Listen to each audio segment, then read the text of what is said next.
Honda revealed the new Passport. 2026 Passport is completely reimagined with the bold new design expressing its adventure-ready character. Passport TrailSport is the most off-road capable Honda SUV ever with increased ground clearance, off-road tuned suspension and specially developed AT tires. Starting in the mid-$40,000, the 4th generation Passport will arrive early next year in the 3 well-equipped and capable trim levels: RTL, TrailSport and TrailSport Elite. Every 2026 Passport features a new, more powerful 285 horsepower 3.5-liter V6 engine paired with the model's first 10-speed automatic transmission.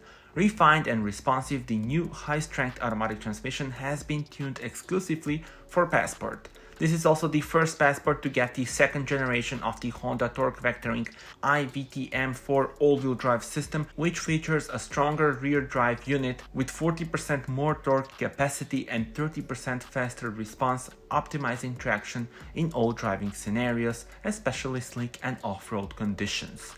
Tell me in the comments, how do you like the car?